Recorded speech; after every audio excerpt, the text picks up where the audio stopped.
Hi hello दोस्तों, उम्मीद करते हैं आप सब ठीक हैं। आइए दोस्तों, आज की कहानी शुरू करते हैं। कन्यादान एक आंसू भरी कहानी। रामराव जी के दो बच्चे थे, रूही और पवन। पवन बड़ा था और रूही छोटी थी। दोनों ही पढ़ाई में बहुत होशियार थे।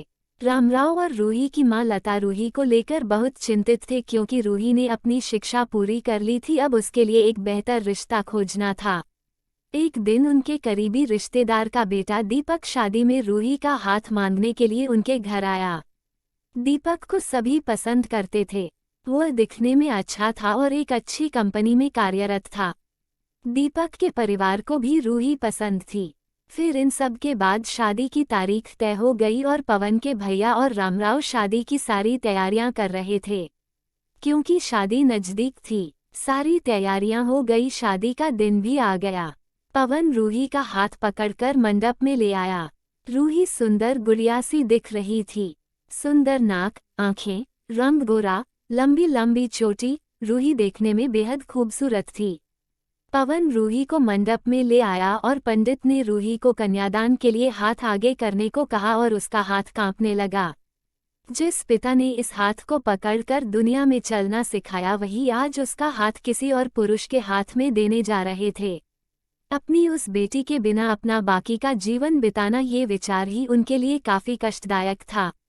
पिता ने उसका हाथ पकड़ लिया और उसके होने वाले पति ने नीचे से उसके हाथ को सहारा दिया।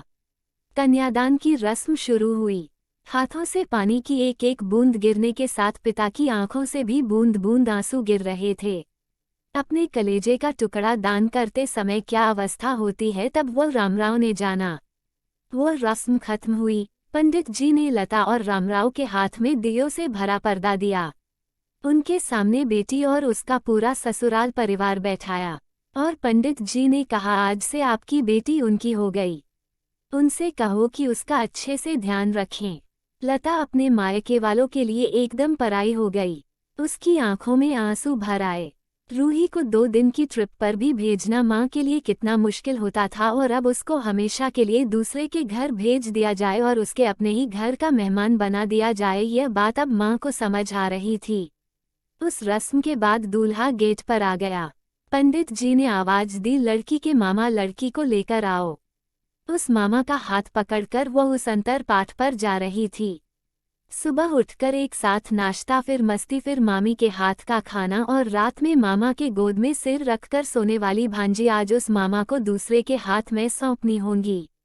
यह सोचकर उसने अपने हाथ कस लिया और मंगलाष्टक प्रारंभ हो गए।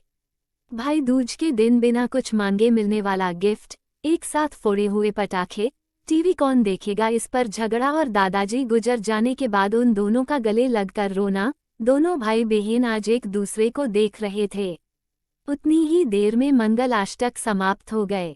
मंगलाष्टक समाप्त हो जाने के बाद रूही अपने आगे आने वाले नए जीवन को लेकर उत्साहित हो गई। रूही ने वरमाला पहनाई और अपने पति दीपक के पास खड़ी हो गई। रूही के सामने बहुत से लोग खड़े थे।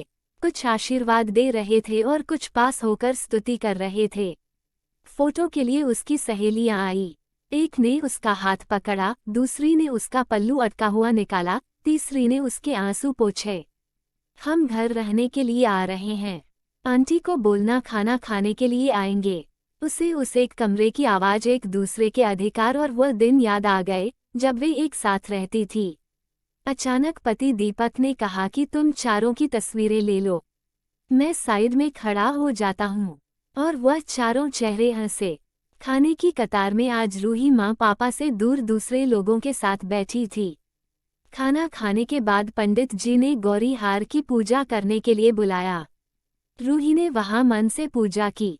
माँ ने रूही की झोली भर दी और अनीता आंटी ने कहा कि आप पीछे मुड़ना मत।